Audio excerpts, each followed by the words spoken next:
नमस्कार। सीधा कुरामा स्वागत छ। म कृष्ण तिमल सिन्हा। प्रधानमन्त्री केपी शर्मा ओलीले दोस्रो कार्यकालका लागि सिंहदरबारमा गएर यो देशको कार्यकारी प्रमुखको नेतृत्व सम्हालेको 3 वर्ष पुगेको छ। संविधान कार्यान्वयनका क्रममा प्रदेश प्रतिनिधि सभा सदस्य अनि स्थानीय तहको निर्वाचनका क्रममा तत्कालीन नेपाल कम्युनिस्ट पार्टी एमाले, तत्कालीन नेपाल कम्युनिस्ट पार्टी माओवादी केन्द्र, जसले वाम एकता चुनावी कार्यगत एकता गरेर चुनाव लडे, विशेष गरी सङ्घीय संसदको निर्वाचनको समयमा उनीहरूले जनताका बीचमा एउटा प्रतिबद्धता व्यक्त गरेका थिए। त्यो प्रतिबद्धता कार्यान्वयन गर्ने प्रश्नमा प्रधानमन्त्री केपी शर्मा ओली नेतृत्वको यो सरकार, यो कार्यकाल सफल भयो कि भएन? हुन त प्रधानमन्त्रीले लम्बेतान भाषण देशवासीका नाममा गरिसक्नु भएको छ र आम रूपमा सामाजिक सञ्जालमा आइसकेको अवस्था छ। तर सरकारको सफलता र असफलता बुद्धिजीवीहरूको नजरमा, अध्येताहरूको नजरमा, विश्लेषकहरूको नजरमा कस्तो छ? आज हामीसँग संवादका लागि प्राध्यापक विष्णु पाठक PhD हुनुहुन्छ, राजनीतिक विश्लेषक। स्वागत छ यहाँलाई। धन्यवाद। तपाईको चस्माले प्रधानमन्त्री केपी शर्मा ओलीको कार्यकाललाई सफल देखियो कि असफल देखियो भन्ने एउटा आम प्रश्न, त्यही प्रश्नमा मात्रै आज म घोत्लिन खोजिराखेको छु। केही समय कुनै न कुनै रूपमा तपाईले पनि कुनै एउटा अङ्गमा भित्र रहेर सरकारसँग सहकारी गर्नु। सरकार सफल हो कि असफल हो? ठ्याक्कै यसलाई यस र नोमा जानुभन्दा अगाडि सुरुका दिनका सरकारको जोस जाँगर, प्रतिबद्धता, लगनशीलता हेर्दाखेरि सरकारमा एउटा राम्रै भिजन भएर यो अगाडि बढ्छ होला भन्ने कुराहरू हामीले धेरैका थियौँ। जस्तो उदाहरणको लागिलाई भन्नुपर्दाखेरि मन्त्रीहरूलाई पनि पिरियोडिक रिपोर्टहरूको विश्लेषण गर्न लगाउने, त्यसको कतिसम्म भने मार्कसिट पनि बदलिन्छ भन्ने कुरा पनि आए। ती नराम्रा कुराहरू थिएन। एसाइनमेन्ट गरेर आफ्नो जिम्मेवारी बोध गराउने कुराहरू राम्रो भएको त त्यो जोस र जाँगरलाई हेर्दाखेरि अब चाहिँ नेपालका दुःखका दिन गए कि भन्नेसम्म हामीलाई पनि आवाज हुन थालेको थियो। तर जब उहाँलाई आफ्नो हेल्थले थोरै साथ दिन छोड्यो अनि उहाँको मोबिलिटी कम भयो कि आफ्नो सक्रियता जसरी हुनुपर्थ्यो त्यो हुन नसक्ने बित्तिकै उहाँ बिस्तारै जनचाहना र अपेक्षा अनुसार अगाडि बढ्न नसक्ने देखेपछि पार्टीले पनि उहाँलाई दबाब सिर्जना गर्न सुरु गर्यो। मैले के भन्छ, सुरुको अवस्था एकदम असल रूपले प्रतिबद्धात्मक रूपबाट अगाडि बढ्ने देखिन्थ्यो। सबै सकारात्मक पनि थिए, पोजिटिभ पनि थियो, पार्टी पनि पोजिटिभ थियो, प्रतिपक्षदेखि लिएर नागरिक समाज, मिडिया पनि सबै उहाँलाई एकदमै सपोर्ट गरेको अवस्था हो। जब उहाँको हेल्थ खच्किँदै गयो, उहाँ त्यस पछाडि बिस्तारै हेल्थ खच्किनु, पार्टीले पनि उहाँलाई दबाब डाल्न थाल्नु र उहाँका काम र कुरा पनि अलिकति मेन स्ट्रिमिङ हुन नसकेको कारणले उहाँ चाहिँ अब बिस्तारै बिस्तारै बिस्तारै सोलित हुँदै हुँदै हुँदै हुँदै भनौँ न अब अहिलेको अवस्थामा अब त असफल भन्नुपर्छ। अथवा म एउटा पढाउने मास्टर भएको नाताले मैले स्वदेशी र विदेशी विद्यार्थीहरूलाई पनि पास र फेल गराउने हैसियतबाट भन्नुपर्दाखेरि म अहिले ठ्याक्कै भन्नुपर्दा लगभग अहिलेको सरकारलाई म पास मार्क दिन सक्ने अवस्थामा छैन। फेल? हजुर।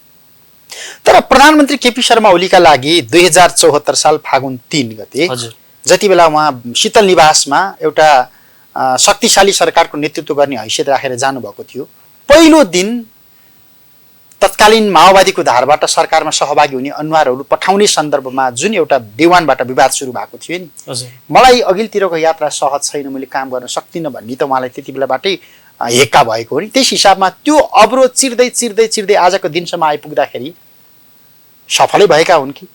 पार्टी राजनीतिलाई जोडेर हेर्दा है होइन यस्तो छ। अब तपाईँको जनचाहना र अपेक्षा अनुसारको मैले अघि विश्लेषण गरेँ, मिडियाको अपेक्षा अनुसार त्यो त उनीहरूले आफैले दिएको बिस्कुन सपनाको व्यापार गरे, सपना कति साकार भयो भएन भन्ने भयो। पार्टीगत रूपले चाहिँ यस्तो थियो। तपाईँको एउटा कुरा चाहिँ अब माओवादीले 3टा कुरालाई मार्क्सवाद, लेनिनवाद र माओवादलाई कुरा प्रखर रूपबाट मान्थ्यो। अझ भनौँ भने एक सूत्रमा भन्नुपर्ने भने उसको 3टामा पनि कुन चाहिँ प्रधान हो भनेर हेर्नु भने माओवाद प्रधान थियो, एउटा हेर्नुपर्छ।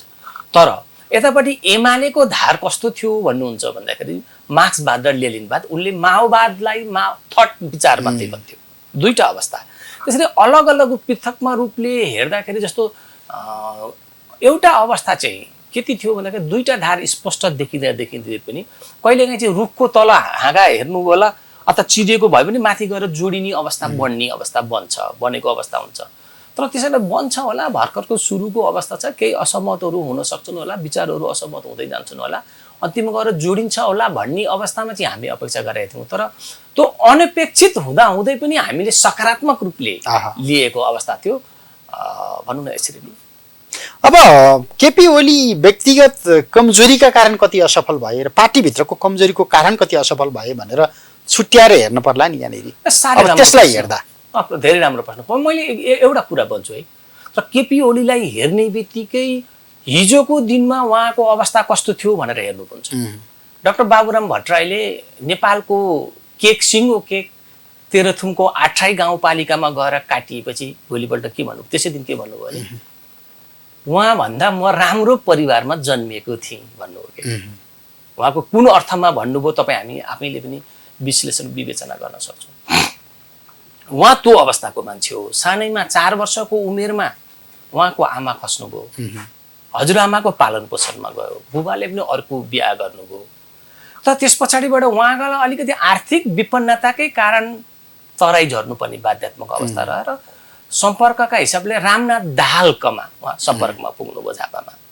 रामनाथ दाहालका पनि 2टा श्रीमती, एउटा चिटीपट्टि एउटा कान्छीपट्टि। जस्तो कान्छीपट्टिको विश्वेश्वर दाहालले उहाँसँग नजिक गएर प्रशस्ति लाभ लिएको देखिन्छ। तर मैले यहाँ तपाईँसँग भन्न खोजेको कुरा चाहिँ नि आजका मितिसम्म कस्तो अवस्थामा उहाँ बाँच्नुभयो भने ठ्याक्क प्रहरीसँग जम्का भेट भयो, अलिकति पछाडि हुँदा त भाग भनेर आफू फ्रन्टमा उहाँ भाग्न सक्नुहुन्थ्यो। केपी ओली पर्दै हुनुहुन्थ्यो कि प्रहरीको अगाडिमा, उसलाई भगाएर आफू फ्रन्टमा देखिएर उहाँ जानुभयो, उहाँलाई पछि शहीद हुनुभयो। तर त्यति गरेको आजका मितिसम्म तपाईँ कहिल्यै कुनै मिडियाबाट रामनाथ दाहालको परिवारको कुरा गर्नुभएको, रामनाथ दाहालको कुरा गरेको अवस्था थियो छैन।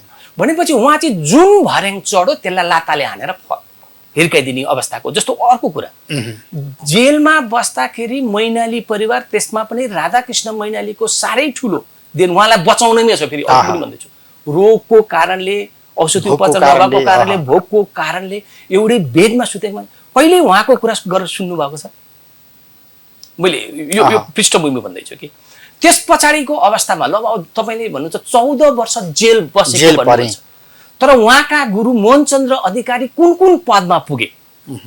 नेल्सन मण्डेला भनेर हामी चिन्थ्यौँ मोहनचन्द्र अधिकारी। त उहाँ कुन कुन पदमा पुग्नुभयो हामीले, मैले तपाईँसँग भन्नु खोज्नु पर्यो। उहाँको अवस्था हेर्दाखेरि त उहाँले 14 वर्ष जेल बोकेका उहाँका अरू साथीहरू कहाँ छन् त?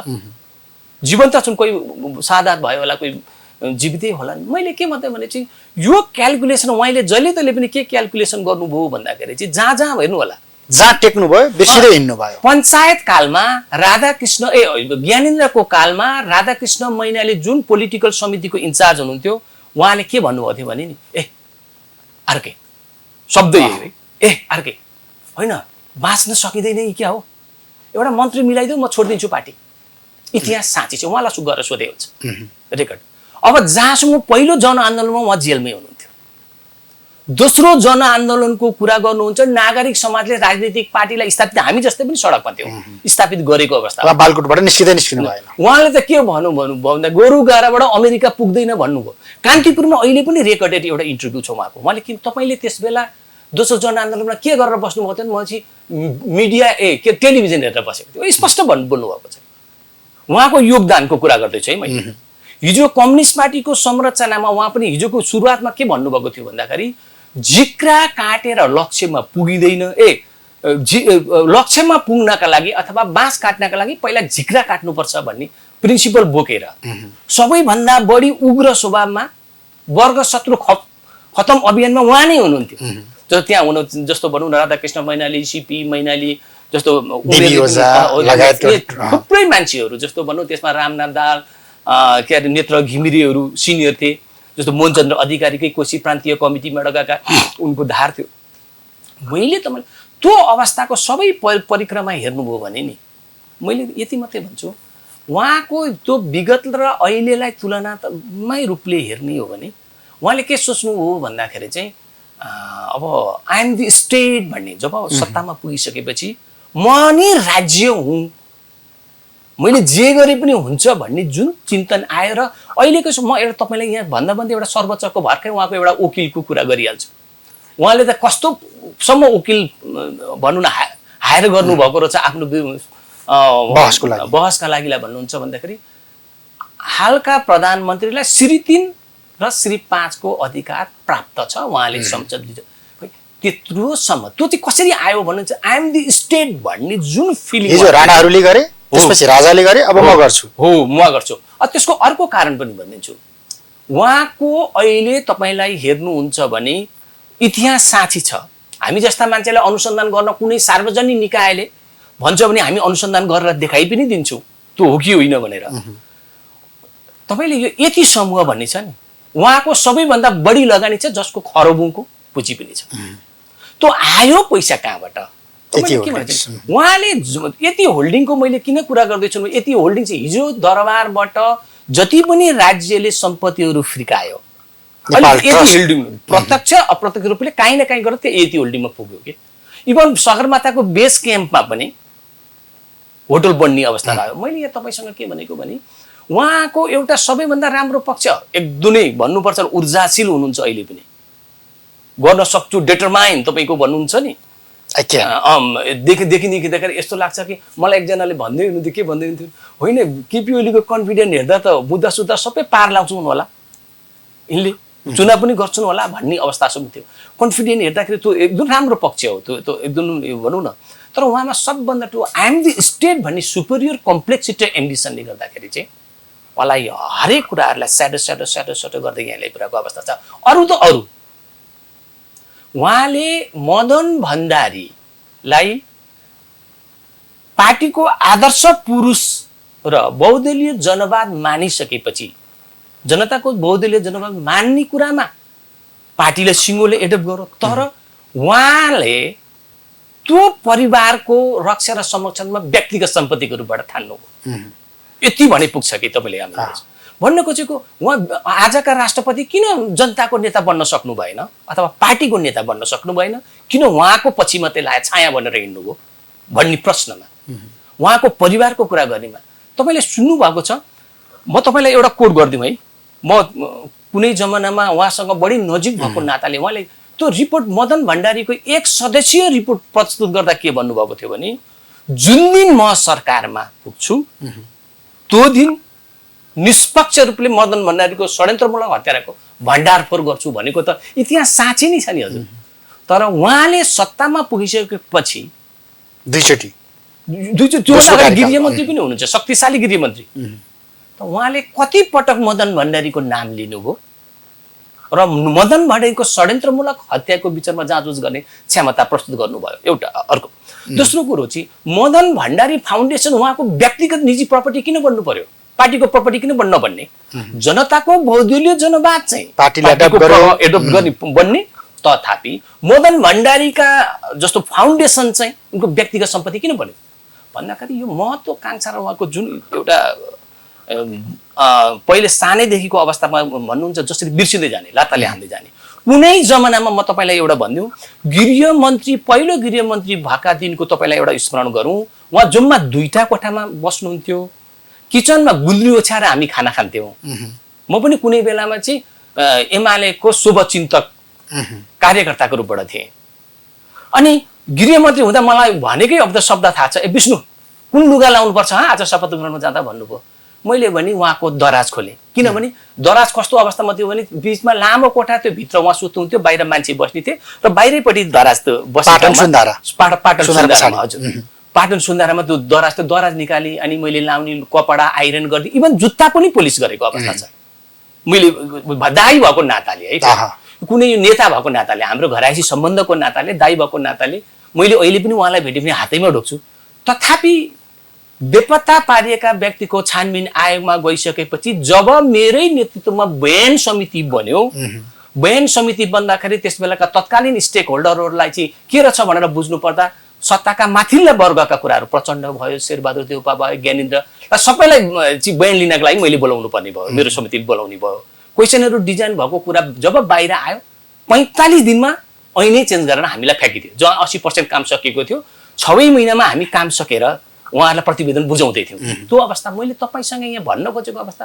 तथापि उहाँले त्यो सम्बन्ध हेर्नु भएन, दाजुभाइको सम्बन्ध। म त्यहाँ पदमा थिएँ, हाम्रो प्रतिवेदन प्रधानमन्त्रीलाई बुझाउनु पर्छ, उहाँका पिएले त प्रधान हिँड्ने बेला पनि त्यो रिपोर्ट बुझ्नु भएन।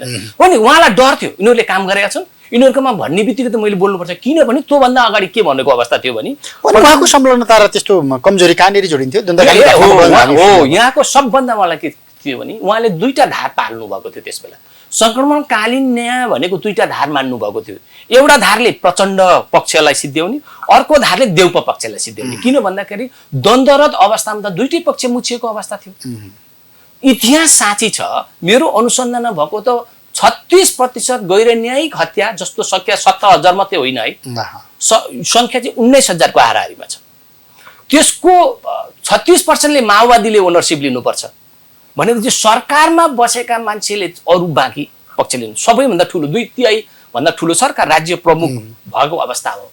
मैले तपाईसँग के मात्रै भन्नु भने उहाँले के लेख्नु भने संक्रमणकालीन न्यायालय अन्तर्राष्ट्रिय फौजदारी न्यायालयमा पुर्याउँछु भनेर प्रचण्डलाई ग्रुपलाई तर्साउँदै गर्ने, थ्रेट गर्नुभयो। अनि उतापट्टि पनि के छ, त्यहाँ बाँकी छ है भनेर उसलाई असहयोग गरेको पक्षमा देउपालाई पनि फर्काउँदै गर्ने। एउटा भन्नै पर्ने कुरा छ, ल एउटा तपाईलाई एउटा संक्रमणकालीन न्यायलाई लम्ब्याउने दुबैको थाप्लोमा चाहिँ तरबार तेर्सेर हो। त्यसैले किन यो आयोगले त बेपत्ता आयोगले त काम सक्दै थियो, सक्यो भने त सकिहाल्यो हैन त भने उहाँले तर्साउँदा गर्दाखेरि चाहिँ अब अहिले उहाँका मान्छे गएका छन्, केही काम भएको छ आफै गएर बुझे हुन्छ। हामीले 64 जिल्लामा काम सकिसकेको अवस्था थियो हैन, 65 जिल्लामा। यो इतिहास त भेटिँदैन। हामीलाई के डर छ भने ती डकुमेन्टहरू सबै गयो होला। एउटा डकुमेन्ट, एउटा व्यक्तिको फाइल 30 पेजदेखि 360 पेजको डकुमेन्टेसन छ। हामीले त्यस्तो सङ्कटमा पनि त्यति काम गर्यौँ। मैले यहाँ तपाईँसँग के मात्रै भन्न खोजेको भन्दाखेरि चाहिँ उहाँले जहिले तहिले पनि के हेर्नुभयो भन्दाखेरि राम्रो काम गरेर होइन कि अप्ठ्यारोमा पारेर उनीहरूलाई सहयोग गर्न बाध्य बनाएर अगाडि बढ्नुभयो। वास्तवमा सबैभन्दा ठुलो कमजोरी नि यही हो। तपाईँलाई अर्को भन्नु, विष्णु पौडेलको अस्थिरता हेर्नुभयो भने यो बिचमा कहिले प्रचण्डसँग पुगेका छन्, कहिले चाहिँ केपी ओलीसँग पुगेका छन्। उन लगभग प्रचण्डको धारमा गइसकेको अवस्था थियो एउटा आएर। तर के भनेछन् भने बालुवाटार त सिङ्गै छ है, ललिता निवास बालुवाटारको केस त सिङ्गै छ है, मसँग फाइल छ है भनेपछि सबै तोडम गरेर त्यहाँ पुग्नु भयो। मैले के भनेको उहाँका कुराहरू जस्तो तपाईँ अर्काको कमजोरी भित्र खेल्ने हो। एक्ज्याक्टली उहाँले होइन, उहाँलाई के दर्श मेरा आफ्ना कमी कमजोरी प्रशस्ति थाहा छ। यो कमी कमजोरीलाई ओभरकम गर्न चाहिँ राम्रो काम गरेर होइन कि हाम्रोबाट हेर्नुहोस् है त, राम्रो काम गरेर नि हाम्रो व्यक्तिलाई प्रभावमा पारेर डर धम्की त्रासबाट गर्ने भन्ने कुरा हो। उहाँको पृष्ठभूमिकै कुरा गर्नु पर्दाखेरि डाक्टर युवराज खतिवडा उहाँ हिजो मण्डलीको चरित्रबाट आउनु मान्छे भएको, उहाँको सँगले उहाँले पार्टीलाई के त्यस्तो योगदान गर्नु भएको थियो कि उहाँलाई चाहिँ एक दिन पनि बाहिर राख्नु परेन भन्दाखेरि तपाईँलाई भन्ने एउटा कुरा, मसँग आएको रिपोर्टमा राष्ट्र बैङ्कको गभर्नर भएको बेला मात्रै त्यस बेला 22 करोड रुपियाँ दिनुभएको छ कि 22 करोड। खेल कत्रो छ यहाँ हुन्छ। जस्तो अहिलेकै कुरा गर्नुहुन्छ भने उहाँलाई जम्मी प्रेम राईलाई अख्तियारको प्रमुख बनाउनु थियो। यो तपाईँले अहिले देखेको छ नि, यो हामीले संवैधानिक आयोगको फर्मेसन। उहाँलाई अरूसँग कुनै मतलब थिएन, मानव अधिकार आयोगसँग पनि मतलब थिएन, निर्वाचनसँग पनि। उहाँलाई एउटै किन निर्वाचन हो त, उहाँले एउटा निर्वाचनको लागि त प्रस्तावित तपाईँ पनि हो नि फेरि होइन। अब त्यसो चाहिँ मेरो क्षेत्र परेन, थ्याङ्क यू भेरी मच। क्षेत्र नपरे भने त्यसलाई चर्चा नगरौँ। जुन ठाउँमा क्षेत्र पर्दैन त्यसको कुरा गरेर कुनै अर्थ रहँदैन। मैले तपाईँसँग यहाँ भनिरहने कुरा चाहिँ के मात्रै हो भन्दाखेरि चाहिँ यो होल प्रक्रियामा उहाँलाई जम्मा प्रेम राईलाई नै लानु थियो भने प्रचण्ड, माधव नेपाल, झलनाथ खनालसँग बसेर यता सुन्नुहोस् है ल, उहाँलाई जम्मा 46वटा सिट खाली थिए। तपाईँहरू कति सिट लिनुहोस्, अख्तियार चाहिँ मलाई चाहियो। यो चाहिँ कसैले होइन भन्थ्यो होला र प्रधानमन्त्री सिटिङ प्रधानमन्त्रीले मागिहाल्यो दिउँ त भन्ने नि हाल्थ्यो नि। तथा उहाँले एउटा शेरबहादुर देउपालाई बाँड्नु पर्ने 15वटा सिट अनि 10-12वटा सिट प्रधान न्यायाधीशलाई दिने 23 सिट पार्टीलाई दिएको त पार्टी फुट्ने पनि थिएन, अहिले सङ्कट आउने पनि थिएन। अहिलेको सङ्कटको कुरा गर्नुहुन्छ भने अब सर्वोच्च अदालतले संसद स्थापना गरे पनि उहाँको पद रहेन र प्रतिष्ठा पनि रहेन, दुइटै। चुनावमै गए पनि होइन, चुनाव त हुनै सक्दैन। अब लो चुनाव ठिक भने पनि उहाँको प्रतिष्ठा र पद दुइटै पनि रहेन। यो मैले भने लिखित म अहिले बोलेर भनिदिन्छु ल। किनभने नि निर्वाचन आयोगका मान्छेहरूसँग नजिक भएर बस्दाखेरि म्याक्सिमम उनीहरूलाई टाइम चाहिने 120 दिन र मिनिमममा गर्दै गयो भने चाहिँ 90 दिन चाहिँ नभए हुँदैन है भनेपछि 90 दिन छ त। अब त्यो भन्दा महत्त्वपूर्ण पेचिलो मुद्दा सूर्य चिन्ह, पार्टीको नामको बारेमा यत्रो विवाद छ। जतिसुकै गरे पनि सत्तामा भएका बेलामा मान्छेलाई ल्याउन सजिलो छ। अहँ। सत्तामा भएका बेला जसको पनि हिजो पञ्चायत कालमा नै हामीले के देखेका छौँ भने लास्ट मोमेन्टसम्म पनि हेर्नु होला 23 गते चैत 23 गते 2046 म पनि फोर फ्रन्टमा अगाडि बढेको हाम्रो 2-4 जनाले नेतृत्व गरेका मान्छेहरू थियौँ त्यसमा। त्यो नेतृत्व गर्दाखेरि के थाहा थियो भन्दाखेरि हामीले रत्नपारबाट सुरु गरेर त्यो भरे जुलुस यति ठुलो बन्यो खुला मञ्चमा हामीले प्रयोग गरेको अवस्था पनि हो। म तपाईँसँग भन्न खोजेको के छ भन्दाखेरि त्यस बेलासम्ममै पञ्चहरूको जत्था सडकभरि भेटिन्थ्यो कि पछाडि 62-63 जनआन्दोलन भन्दा अलिकति अगाडिसम्म ज्ञानेन्द्र शाहले यी ललितपुरमा मार्चपास्ट गरेको सत्तामा बसेर मार्चपास्ट गर्नु ठुलो कुरो होइन। त्यहाँ त आफ्ना मान्छे प्रशस्तै हुन्छन्, सत्तामा रहेका मान्छेहरू प्रशस्तै हुन्छन् कि सिभिल ड्रेस लगाइदिएपछि त कसले चिन्छ तपाईँ कुन पदको भनेर कसैले भन्नुपर्छ र। दोस्रो कुरो उहाँको कमी कुम्दैन, उहाँ ट्रान्सपेरेन्सीको लागि काम गर्छु पनि भन्नुहुन्छ, तपाईँको उपचार कसले पैसा तिर्दियो पनि भन्नुहुन्न कि। मैले इन्टरभ्यू उहाँको कुनले लिएको थियो, मैले कुनमा आउँथ्यो कि भनौँ न उहाँको निवासबाटै एउटा कार्यक्रम हरेक हप्ता आउँथ्यो, उहाँले त्यस सोधेको छ कि प्रश्न पत्रकारले चाहिँ सोधेकै छ कुनै तपाईँको उपचार खर्चको सोर्स के हो, सोर्स के हो। मैले के भनेको त देखाउनु नपर्ने त उहाँले चाहिँ। तर उहाँले त यो 3 वर्षीय अवधिमा उहाँका अधिकांश सम्बोधन हेर्ने हो भने म भ्रष्टाचार गर्दिनँ र भ्रष्टाचारीलाई म देख्नै चाहन्न। आज पनि उहाँले पटक पटक यही कुरा भन्नुभएको छ र तपाईँ भनिराख्नु भएको छ पहिलोचोटि गृहमन्त्री बन्दाखेरि मेरो स्कुटरका पछिल्तिर बसेर दरबार हो बस सोधै हुन्छ, अहिले पनि सोधै उहाँलाई हुन्छ हो होइन भन्न सक्नुभयो भने कुरा गरौँला। मैले तपाईँसँग 2 कोठामा त्यस बेलासम्म बसेको मान्छेको आज भनौँ यति तपाईँले अनुसन्धान गर्न मलाई दिउँ, सार्वजनिक रूपले मलाई अधिकार दिऊ भने पनि म गरिदिन्छु, म भोलिन्टियरली गरिदिउँला। उहाँको कति % सेयर छ म देखाइदिन्छु। हामीसँग त्यो टेक्निक छ, नेटवर्किङ ट्र्याकिङ मेथड मैले अलरेडी अपनाइसकेको छु। उहाँका भित्रका कुराहरू पनि हामी लिन सक्छौँ। अहिले प्रधानमन्त्री हुँदा पनि उहाँले भित्र के कुरा गर्नुहुन्छ त्यो कुरा हामीसँग लिन सक्ने हाम्रो सोर्स हामीले डेभलप गरेका छौँ कि हामीसँग त्यो टेक्निक छ कि। मैले तपाईँसँग भन्न खोजेको तपाईँले किनभने नि यतिको मालिकको कुरा जुन चाहिँ अब मरिसके स्वर्गीय पनि भए भन्नु त उनको इतिहास हेर्दाखेरि 30 वर्ष अगाडि जानु न उनी कहाँ थिए, ट्रेकिङमा पछि गाइड बने, पहिला भरिया अनि गाइड हुँदै हुँदै हुन्छ कसरी भन्ने प्रश्न हो कि। यहाँ ठुला ठुला कम्पनी तपाईँले नेकोन जस्तो ठुलो कम्पनी पनि जहाँ चलाउँदा डुबेको अवस्था हो नेपालमा, तर यतिकै नै सर्भाइभ गरिरहेको छ। मैले यहाँ के भन्नु अनि यतिसँगै यो सरकार सती नगएको भए यता सुन्नु है, कुनै वस्तुको 5 वर्ष अवधि छुँदैछ 5 वर्ष अगाडि नै ल तिमी चाहिँ फेरि पनि बिना प्रतिस्पर्धा कसैले दिन्छ होला, उहाँको त्यसमा कुनै सम्पर्क थिएन भने उहाँको कुनै भनौँ न लगानी थिएन भने त्यो सम्भव छ होला। नियमावली संशोधन गरेर कार्यविधि संशोधन अहिलेको प्रश्न अहिले उहाँका जति पनि प्ले कार्डहरू बनिएका अवस्था र उहाँको फोटो टाँसिएको अवस्था त्यसको खर्च देखाउनुपर्छ कि पर्दैन। मैले देखिनँ, मैले प्रचण्डहरूले त प्रचण्ड र माधव नेपालको फोटो टाँसेको देखेको छैन।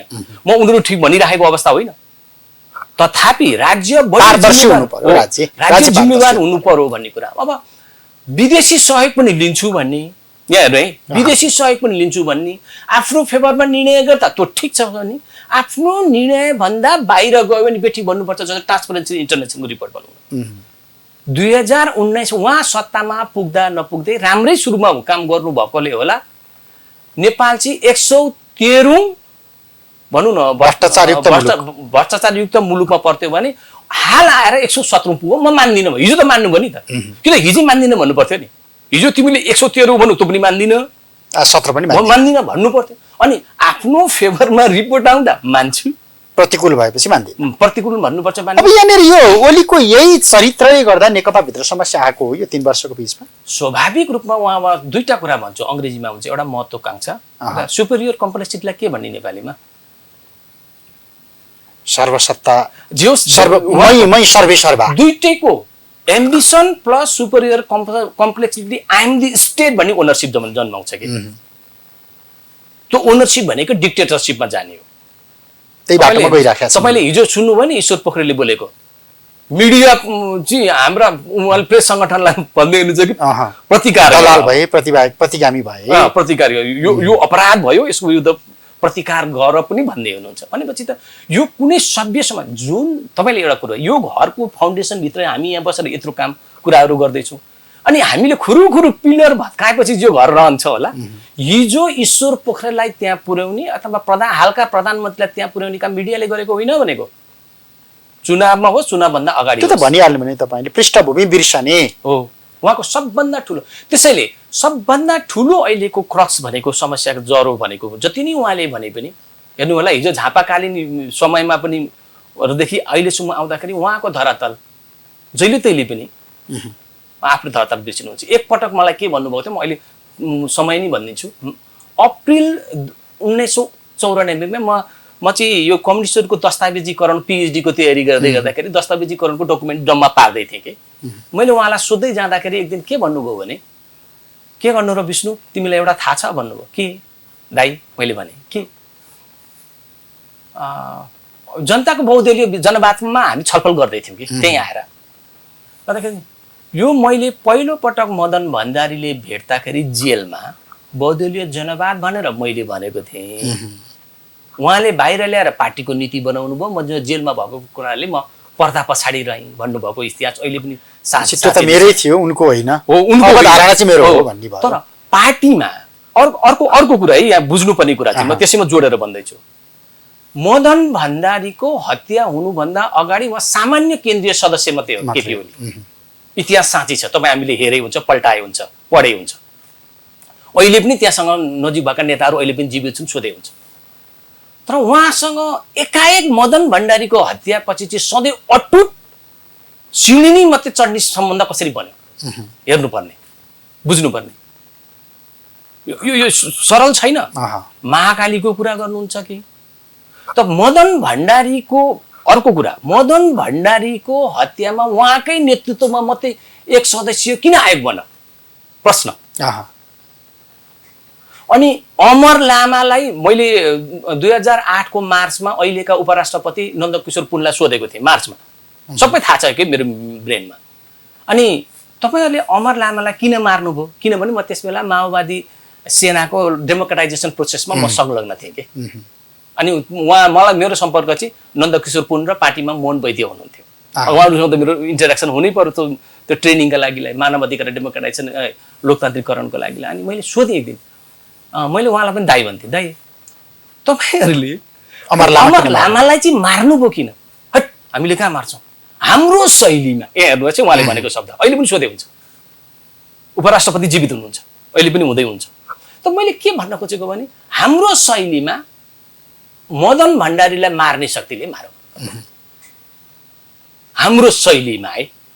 मैले भनेपछि त यस्ता इतिहासदेखि नै यस्ता कुराहरू आउँदै आउँदै गएको हुनाले एउटा अपराध शास्त्रमा भन्नै पर्ने कुरा चाहिँ, अपराध शास्त्रमा भन्नै पर्ने कुरा चाहिँ के छ भन्नुहुन्छ भन्दाखेरि, कुनै व्यक्तिको पनि हत्यामा सबैभन्दा बढी फाइदा जसलाई पुग्छ, हेर्नुहोस् है, पारिवारिक हुन्छ, सामाजिक हुन होला, अरू विविध होला, कहीँ न कहीँ उसको संलग्नता जोडिन्छ अथवा अप्रत्यक्ष रूपमा उसको संलग्नता त्यहाँ रहन्छ।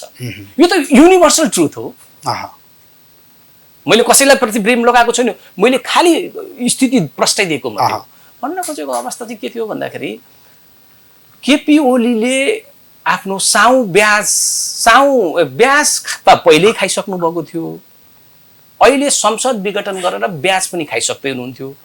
नेपालमा धेरै प्रधानमन्त्री छन्, हामीले भीमसेन थापालाई सम्झिनु पर्ने अवस्था आउँछ। किन? उहाँले जनताका लागि काम गर्नुभएको थियो। उहाँ सत्ताबाट हटेपछि ढिलो र छिटो यो पञ्चतत्त्वको शरीर त छोड्नै नै पर्छ, मृत्यु अवश्यभावी छ। तर उहाँको अहिले पनि मैले सकारात्मक इतिहास बनाउनु पनि अहिले पनि आफूले संसद डिजलहरू फिर्ता लिए हुन्छ कि इतिहासै बनाउने हो भने। अब बचेको चाहिँ तथापि बनाउनु भएन भने सत्तामा बसे पनि अथवा संसद स्थापना भए पनि निर्वाचन घोषणा भए पनि उहाँको कालो धागोको डब्बा त बन्यो। अब यो उहाँको अधोगति एउटा जुन ढङ्गबाट पुड्को बन्दै गइराख्यो भनेर तपाईँले इङ्गित गरिराख्नु भएको छ नि, यसको समाप्ति कुनै एउटा चरणमा पुगेपछि होला नि त समग्र राष्ट्रिय राजनीतिमा? होइन, यस्तो रहेछ, हामी अब संविधान पनि रहेन, लोकतन्त्र पनि रहेन, मानवाधिकार पनि रहेन, प्रेस स्वतन्त्रता पनि रहेन भनेर भनिराखेका छौँ। समग्रतामा निर्वाचित तानाशाह स्थापित भइराखेका छन् भनेर भन्दै गर्दाखेरि अब यो अधोगतिको चरण कहीँ न कहीँ गएपछि त ब्रेक लाग्ला नि त। भिरबाट खस्या ढुङ्गो त कहीँ गएर रोकिन्छ। धेरै राम्रो। संविधानका मूलतः 4-5 वटा कुराहरू हामीले हेर्नुपर्ने हुन्छ। एउटा चाहिँ सङ्घीयताको कुरा आउँछ, गणतन्त्रको कुरा आउँछ, अनि त्यस्तै गरी चाहिँ भनौँ न धर्मनिरपेक्षताको कुरा आउँछ र समावेशिताको कुरा आउँछ। अहिलेको संविधानको मर्म सबैभन्दा यसको क्रक्स यति नै हो। अथवा हामीले संविधान सभाले दिएको कुरा यी 4-5 वटा हो। अब मैले तपाईसँग यहाँ भन्नै पर्ने कुरा के छ भने यदि जस्तो भनौँ न संसद पुनर्स्थापना भएन भने सबैमा पाल पारो के पाल पारोको पानीमा जति नै पाल पारेको भाँडामा पानी हाल्दा जति नै खाने जसरी भरिँदैन, अब त्यही अवस्थामा गइसकेको अवस्था हो। त्यसैले मैले चाहिँ मेरो अहिले पनि चाहना के पनि हो भने कुनै राजनीतिक पार्टीलाई यो ठिक यो बेठिक व्यक्ति ठिक भन्दा पनि राज्य जहिले त्यसले मेन स्ट्रिमिङ हुन्छ विश्वमै भएको कारणले राज्यलाई सबैले हेरेका हुन्छन्। राज्यले जनताको अपेक्षा अनुसार काम गरे कि गरेन त्यसको मूल्याङ्कन विश्लेषण हुने गरेको छ, त्यही अनुसार इतिहास लेखिने गरेको छ। उहाँको इतिहास चाहिँ 14 वर्ष जेल बसेको इतिहास पनि मेटिँदैछ। मैले यो भन्न खोजेको अवस्था यति मात्रै हो। उहाँले सुधारिने थोरै ठाउँ छ, सुध्रिनु भने ठिकै छ, नभए उहाँ सत्ताबाट भोलि बाहिर गएका दिन उहाँले अहिले जसरी मास लिएर हिँड्नुहुन्छ नि त्यस बेला उहाँले कतिजना गफ गर्ने मान्छे पाउनुहुन्छ उहाँले आफै सोचे हुन्छ। त्यस दिन तपाईँ हामीले निरीक्षण गरे पनि हुन्छ, अनुसन्धान गरे पनि हुन्छ। भने सत्ताको वरिपरि हुँदाखेरि मेरो यो छ भन्नेको कुनै तर्क र तर्क रहँदैन के। जब सत्ताबाट अहम भन्ने एउटा बाटो बिर्सने पृष्ठभूमि बिर्सने एउटा समस्याले केपी ओलीलाई अहिले पनि दपेटिराखेको छ। उहाँको अधोगतिको कारण त्यो हो। अब तपाईँले आजका दिनमा 3 वर्ष कार्यकाललाई फर्केर हेर्दाखेरि केही पनि नगरेको हो सरकारले? होइन, म भन्दिनँ। जस्तो भनौँ न केही ठुला आयोजनाहरू विकास र निर्माणका आयोजनाहरू पोजिटिभली अगाडि बढेका छन्, ती राम्रै प्रक्रियामा छन्। जस्तो निजगढ विमानस्थलको कुरा गर्नुहुन्छ, जतिसुकै गरे पनि हुलाकी राजमार्ग पनि बनेका छैन, बन्दैछ, बन्ने प्रक्रियामा राम्रै गरी अगाडि बढेको छ। मध्य पहाडी मार्ग पनि राम्ररी बन्ने कुरा गरेको छ। सबैभन्दा महत्त्वपूर्ण झोलामा खोला बोचेर हिँड्ने बानी थियो नि, नेताहरू थिए नि, व्यक्तिहरू थिए नि, तिनीहरू पनि प्रतिस्पर्धा हुने छ। ती नराम्रा पक्षहरू होइन। तथापि मैले के मात्रै भन्न खोजेको भने जुन हिजोको दिनमा घोषणा पत्र लेखियो, जनतालाई बोलियो, जुन अपेक्षा अनुसार काम गर्न सक्थ्यो त्यति गरेन। त्यति मात्रै होइन, अनि राजनीतिक हामीले जहिले त्यसले पनि के संविधान र राजनीति अनुसार सरकार अगाडि बढेको छ छैन भन्नुपर्छ, त्यो अनुसार बढेन भन्ने कुरामा धेरै असन्तोष आएका हुन्। मेरो मात्रै होइन, मतलब जनताले महसुस गरेनन् सरकारको रियलाइजेसन छैन बिल्कुलै। मैले अब म त धेरैसँग सम्पर्कमा पनि रहन्छु, तपाईँको मिडियासँग बोलिरहेको छु, कहिले चाहिँ म धेरै मुसपालका मिडियासँग पनि कुरा गरिरहेको हुन्छु। कुरा गर्दाखेरि के भन्नुहुन्छ भन्दाखेरि जनतामा यो गणतन्त्र संहिता धर्मनिरपेक्षता किन चाहियो भन्ने निराशा छ भन्नु पर्यो एउटा।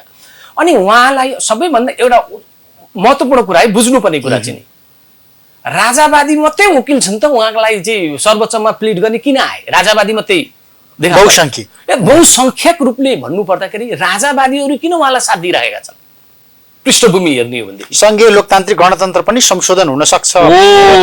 विष्णु भट्टराईहरूले संसदको उसमा उभिएर भनिहाल्नु। जस्तो तपाईँलाई एउटा कुरो भनौँ न, एकजनाले महाकाली यो टनकपुर इस्युको बेला साह्रै नाम कमाएका वकिल थिए, मैले नाम बोलिनँ, नाम नबोल्नु।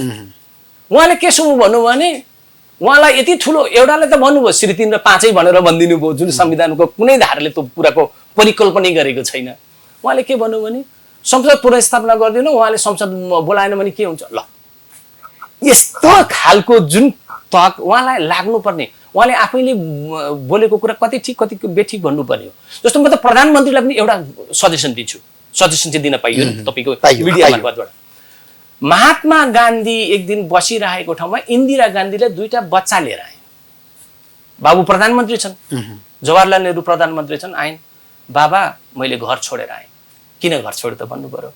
होइन मेरो घर परिवारसँग राम्रो सम्बन्ध रहेन, मैले छोडेर आएँ, 2टै बच्चा लिएर आएँ, अब के गर्छौ राजनीति? उहाँले 2टा कुरा भन्नुभएको छ।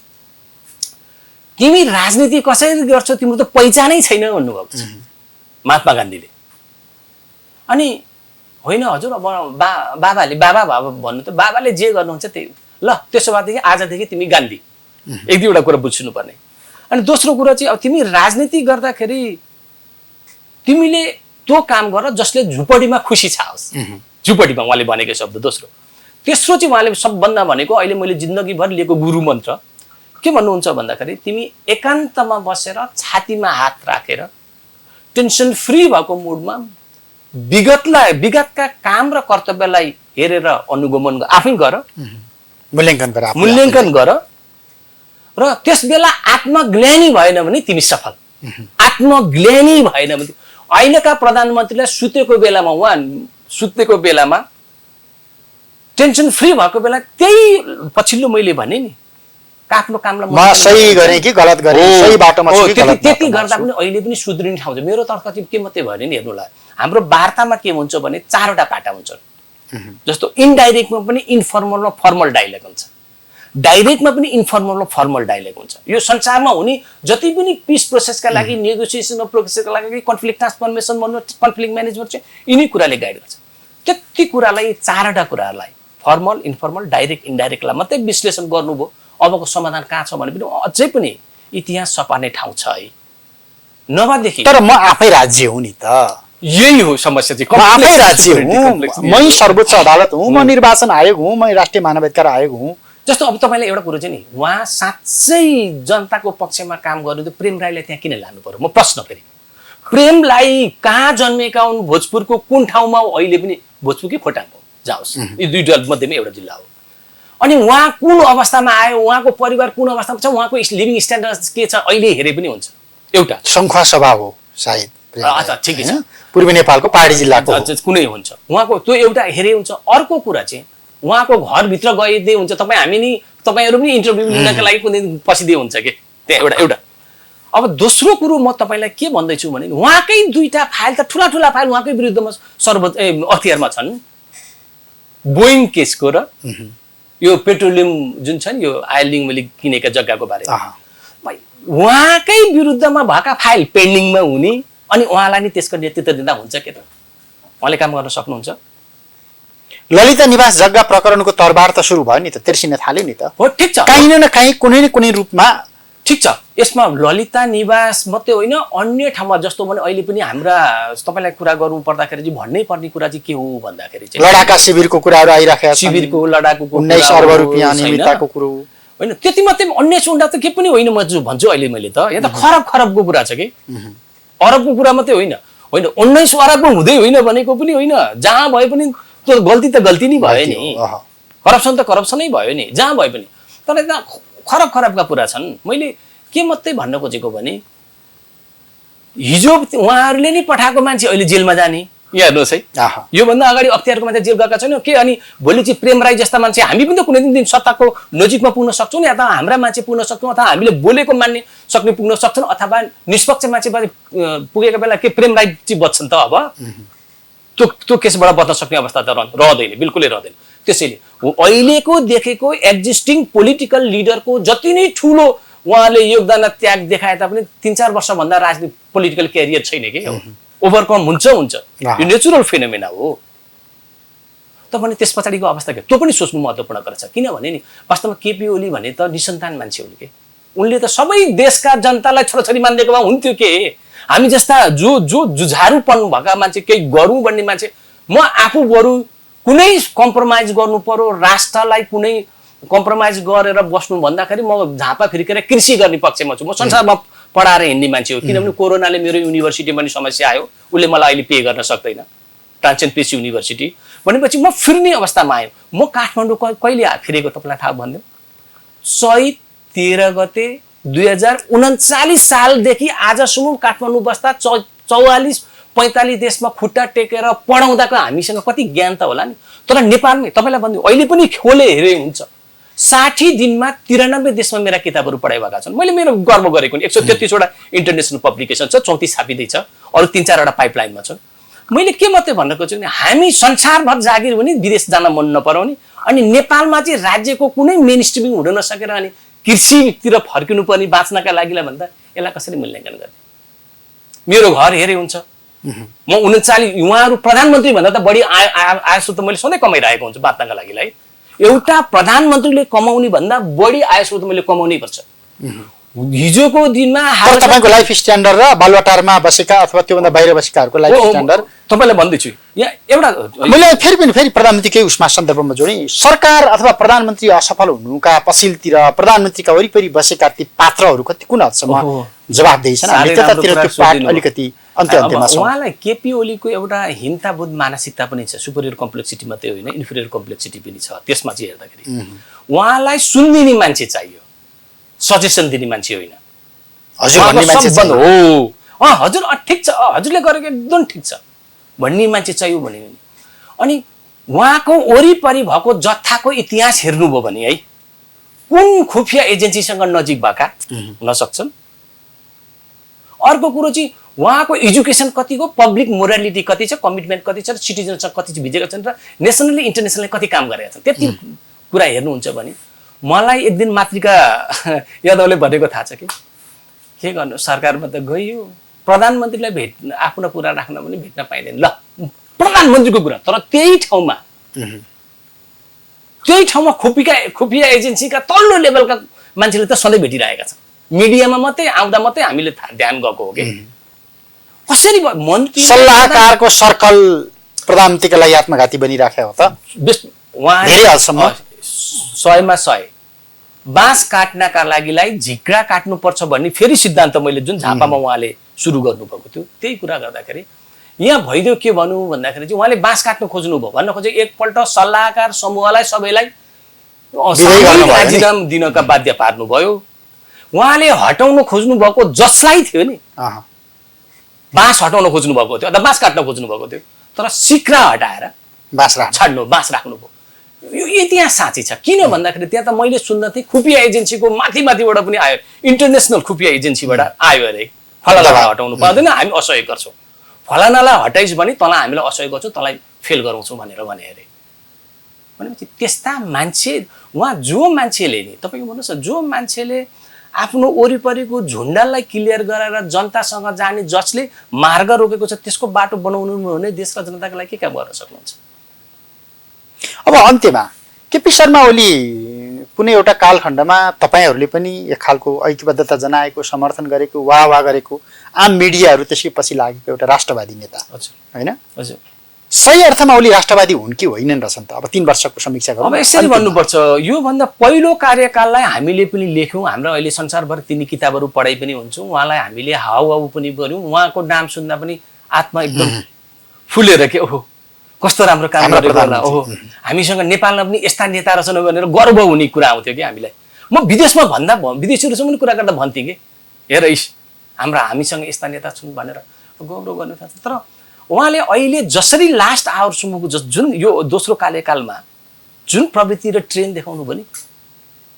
उहाँलाई लाग्दछ ओहो हामीमा उहाँले हिजोको गर्व गरेको त कुनै अर्थ रहेनछ हामीले झुटो गर्व गरेछौँ किनभने नि यस हजुर एउटा संविधान नेपालकै नक्सा चुच्चे नक्सा आयो सबैले दबाब गरे सरकारले पनि काम गर्यो त्यसलाई धन्यवाद दिनै पर्छ त्यही अनुसार चाहिँ कोर्स बनेपछि ती किताबलाई डम्पिङ गर्नु कति उचित थियो होला उहाँले मलाई चुच्चे नक्सा भएपछि अस्तिको दिन बोल्दै हुनुहुन्थ्यो बुटौलमा चुच्चे नक्सा पारित गरेदेखि घेराबन्दी पार्यो उहाँ त हेर्नु होला तपाईँले एउटा भन्नै पर्ने कुरा के छ भने जब नेकपा भित्रको सङ्कट बढ्दै गएपछि अहिलेकै राजदूतले प्रधानमन्त्रीलाई भेटेर तपाईँ हट्नुपर्छ भने पनि हटेर भए पनि कम्युनिस्ट एकता जोगाउनुहोस् भन्दाखेरि उहाँ एकैचोटि हान्डिएर दक्षिणतिर पुग्नु भएको छ उत्तरबाट हान्डिएर दक्षिणतिर पुग्नु भनेपछि उहाँसँगको निष्ठा मैले एउटा सदाचार र निष्ठा भन्ने पनि शब्द छन् कि त्यो कहाँ रहेछ त हामीले पो देख्यौँ त एउटा भनौँ न रको प्रमुख आएर भेट्दाखेरि पो हल्ला भयो त तर रका प्रमुखले मात्रै उहाँलाई भेटेर त भेट्छन् होला र अनि भन्दा रका तल्ला लेभलका कसले भेट्छन् होला त भनेपछि उहाँ यदि साँच्चै राष्ट्रवादी हो भने र राष्ट्रका लागि काम गरेको भने त्यो किताब किन डम्पिङ गराउनु भयो विद्यार्थीले पढ्न पाउने अधिकार त्यो त अधिकारभित्रको बेसिक राइट्सभित्रको कुरा हो उहाँबाट किन वञ्चित गर्दै हुन्छ नेपालको नक्सा यस्तो रहेछ भनेर पढ्न पाउने कि नपाउने विद्यार्थीले त्यसलाई रोग भन्ने अनि त्यसै नक्साको कारणले मलाई हटायो भन्ने कति तुक्का राष्ट्रवाद नक्कली रहेछ सौभाग्य 100% अहिले प्रमाणित भयो त्यो अहिले उहाँले आफैले प्रमाणित गरिदिनु भयो उहाँको राष्ट्रवाद नक्कली राष्ट्रवाद हो समग्रतामा उहाँ असफल प्रधानमन्त्री असफल मैले दिनु पर्यो भने म चाहिँ 5 मार्क दिन सक्दिनँ यसमा तपाईँको चरणबद्ध रूपले अरू मेहनत गरेर पास हुन सक्ने सम्भावनाहरू छन् उहाँले अहिले पनि संसद विघटनको मुद्दालाई फिर्ता लिनुभयो भने त्यसलाई लिनु भने उहाँ फेरि राम्रो साथ पास हामी नि फेरि उहाँ पक्षमा डिफेन्ड गर्छौँ उहाँले जे गर्नुभयो मान्छेले करेक्सन गर्न छ गल्ती भनेकै करेक्सनका लागिलाई हो है भन्दै फेरि उहाँको पक्षमा हामी अगाडि बढ्छौँ हुन्छ, समय र संवादलाई धन्यवाद। धन्यवाद कृष्णजी, तपाईँको यो क्यापिटल एफएम परिवार र सुन्ने श्रोतागणलाई पनि धन्यवाद। प्राध्यापक विष्णु पाठक पीएचडी, समग्रतामा केपी शर्मा ओली नेतृत्वको सरकारले 3 वर्षीय कार्यकाल गुजारेको छ। सुरुका दिनमा जुन उत्साह, जुन ऊर्जा, जुन प्रतिबद्धता वर्तमान सरकारमा थियो, प्रधानमन्त्रीमा थियो, पार्टीमा थियो, त्यो बिस्तारै स्खलित भएको छ। जनतामा चरम निराशा छाइराखेको छ। सङ्घीय संसद अन्तर्गतको प्रतिनिधि सभा विघटन भएको अवस्था छ। मुलुक मध्यावधि निर्वाचनमा जान्छ कि जाँदैन, निर्वाचन आयोगमा मुद्दा विचाराधीन छ, सर्वोच्च अदालतमा मुद्दा विचाराधीन छ। र यो बीचमा प्रधानमन्त्रीले दाबी गरे जस्तै के यो सरकार सफल भएको हो त? के यो सरकार बाह्य शक्ति अथवा आन्तरिक शक्तिका कारण यो मध्यावधि निर्वाचनको बाटोमा गएको हो, अथवा प्रधानमन्त्री केपी शर्मा ओली भित्र विद्यमान अहमका कारण मुलुक यो दुर्घटनामा गएको हो? समग्रतामा ओलीका जीवनसँग जोडिएका, राजनीतिसँग जोडिएका आरोह अवरोहलाई अहिलेको सत्ता सञ्चालन गर्ने प्रवृत्तिमा ल्याएर जोड्यौँ अनि विश्लेषण गऱ्यौँ। समय र संवादका लागि प्राध्यापक डाक्टर विष्णु पाठकलाई फेरि पनि धन्यवाद दिन्छु। क्यापिटल टेलिभिजन हेर्दै गर्नुहोला। नमस्ते।